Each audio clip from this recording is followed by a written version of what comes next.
Okay, honey. All right. Bye-bye. Bye-bye. And Joey, now the other line's flashing. Who do we have on the next line?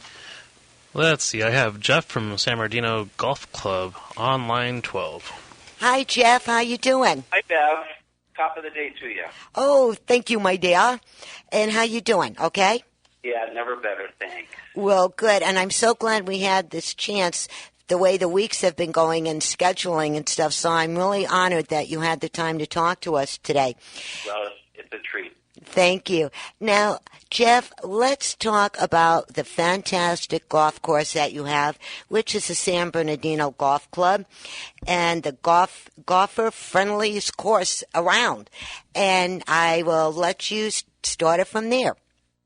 Well, thanks, and again, grateful for the time you've allowed. And it is a delightful golf course, a lovely place to play. It's an ideal environment for beginning players, senior players, and even championship caliber players. The golf course is in remarkably good condition right now. The putting greens and the fairways have never looked better. We've installed some new stand bunkers around the routing, and I can tell you that it's been well received, many of the changes we've made here over the last few months, and I suspect that as we continue to make improvements, it's just going to get better and better. Yes, it is. And, Jeff, by any chance, are you on a speakerphone? Yes, I am. Oh, okay. Yeah, because of the echoing, I just wanted to make sure that's what we were hearing correctly. That's fine. You can stay right there, honey. You don't have to leave it. And now also talking about the golf course, would you like to start and give us a little history, the beginning of the golf course and your history? When did you start with the golf course? Well, the golf course was built in 1967. The architect was Dan Brown. And I've been in the area. I came here to build the PGA of Southern California Golf Club in Beaumont. And when that project was complete, I spent a decade at the Moreno Valley Ranch Golf Club. And my very close friend, Tom Self, who's a gift to the city and county of San Bernardino, and I have been talking for a number of years as Tom wanted to ease into retirement about the possibility of my coming over to take on the role of management. And we finally struck a deal last year, and it's been just scarcely a year since I've been here, and I've never had more fun in my life. Well, with everybody that's over there, I can understand that you're having the time of your life because they are some really cool, funny people that you work with. They really are. Our golf course superintendent, Sonny Hammond, whose son, by the way, just won the 44th annual San Bernardino County Amateur Championship with a final round of 66. He's just a treat to be with. And, of course, Frank Hillpott is an institution here, our head golf professional, just a marvelous man, and nothing but positive energy. And, of course, Tom keeps all of it together, and it just couldn't be a nicer situation. And I want to pop in and let you know, I have been dealing with Tom and everybody at that golf course now almost 5 years. Yeah, when I swung over here at KC, that that's how it all started to be. And also, the other thing, let's get into a golf cart and let's wheel around the golf course a little bit or drive around the golf course and let's tell everybody about the lakes that you have out there, about the holes, all the good stuff. Well, sure. It's a par 70 golf course. It's just shy of 6,000 yards. And as you're driving in a golf car, although we certainly encourage people to walk because walking an 18-hole route is about the equivalent here of walking 4 to 5 miles. And if you can play golf and walk and enjoy the many birds of prey we have, as well as the 6 lakes that are on the golf course, I suspect you've done something very good for yourself. And, to the extent that we do have plenty of water features, we've also got, again, plenty of wildlife. This is really a sanctuary for birds of prey. We release them. Birds that have been injured are released annually here after they've recovered. And I don't think there's anything quite as wonderful as the game, particularly playing it here because of the natural environment that exists. And I often kid people, about the fact that when you play a round of golf, it might take you 4 hours, but only 2 or 3 minutes are really spent in physical activity. So if you're not doing something meaningful with the other 3 hours and 57 minutes, you're really missing the whole point. And that can be tree identification, enjoying the landscape and the birds, and your playing partners. So as we're in that golf cart going around, you can see the same things, but you'll see more of them if you're walking. If you're walking, yes. And you're absolutely right. That is the most gorgeous golf course I have ever seen. Oh, you're kind to say that. Thank you. You're welcome, but it's the truth. Because being in this area as long as I have, and you see a lot, so many different places. And once I seen yours, I said, this is it. Because it seems like your blood pressure drops immediately, and you're so calm and relaxed when you're over there. Yeah, that's lovely to hear, and golf is unique in that way. If you look at a baseball diamond or a football field or a basketball court, all other sports have a very defined environment, and they're the same everywhere. But every golf course is completely different and unique in its own way. And that's one of the nicest things about this property is just the sheer beauty of it. I have to agree with that. And then also with some of the things that you do over there, let's talk a little bit about that lovely restaurant that you have inside. Yeah, thank you. We've made some significant changes here. It was really a bit of a snack bar for a while, but now it's table service. So when guests come in, whether they're playing golf or just here for lunch, and there are many, we ask them to be seated, and we are taking orders at the table now, and it's been very well received. In addition to serving a la carte breakfast and lunch, we do a robust banquet business on Fridays and Saturdays and host a lot of charitable functions. The Kiwanis are here every Wednesday. The Inland Empire Executive Association is here every Tuesday. So the restaurant does well, and our staff, led by Brenda Tulo, really flatter us and all that we try to do. And the food is so good. Well, and there's that, yes. Yes. I think food is one of my favorite subjects. Really, and it's really good. And the service is impeccable. It really is.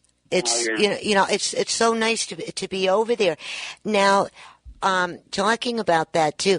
Also, when one is coming around the bend and one wants to order something, all they have to do is get up on their cell phone and call your number and extension 106, isn't it?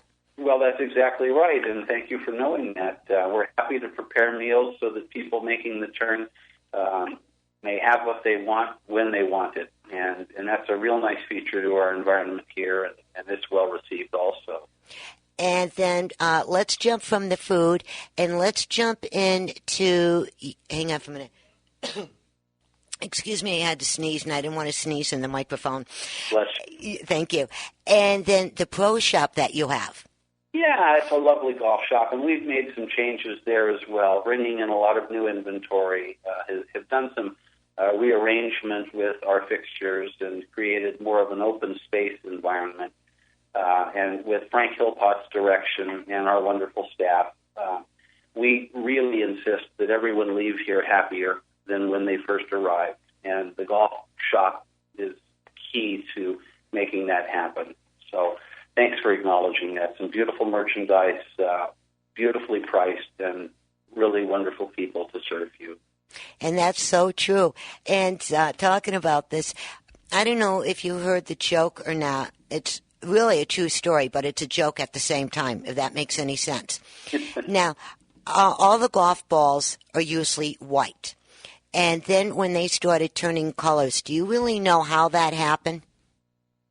Well, in the old days, when golf balls were made of a substance called bolata, in the sun, they would fade and actually yellow over years. But I'm not sure of the chemical process, so do tell. Okay, well, the story that I heard from being back east, and I heard this when I was in Connecticut because we had big golfers back there, and we have snow, right?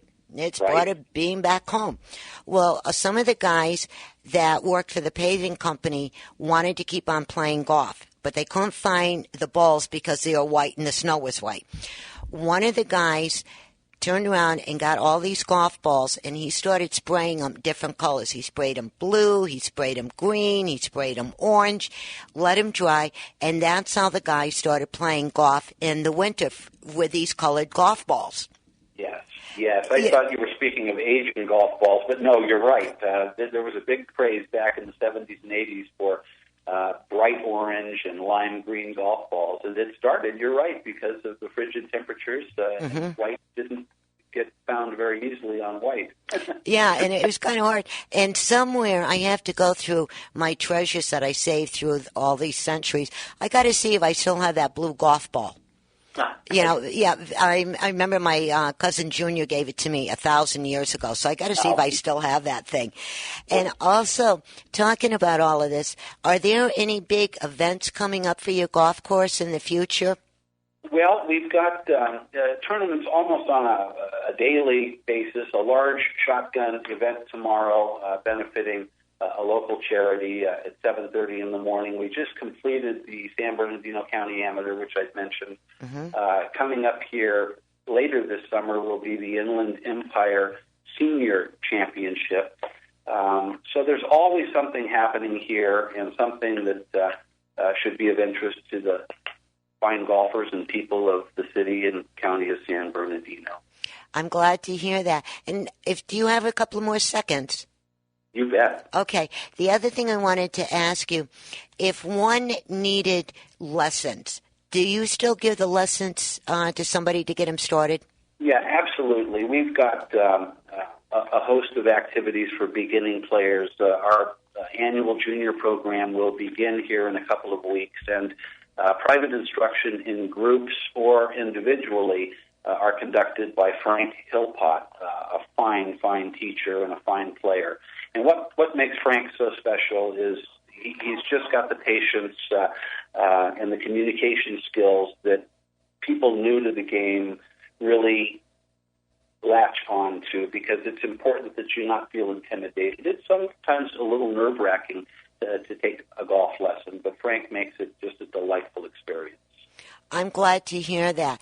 And talking about the golf lessons now, are there certain ages that he will teach and certain ages he will not teach? Well, we will teach anyone over the age of 7. However, there is no limit to the other end of the spectrum, so 7 to 107. And even 5 and 6-year-olds at times, as long as they're interested and their attention span is such that we can communicate with them, it's really wonderful to start children as early as possible, especially if they show an interest. So when I say 7 years old and up, it could be 4 or 5 years old and up, just as long as there's an interest and an enthusiasm there. Oh, I'm so glad you said that when you said 5-year-old or younger. That means I can actually take a lesson. Yeah. I had to throw that in to get a giggle. I love your giggle. I wanted to hear you giggle. So. I like that. And why I got you on the phone, how about bumping out your contact information? Well, sure. We are the San Bernardino Golf Club, and we're on Waterman Avenue.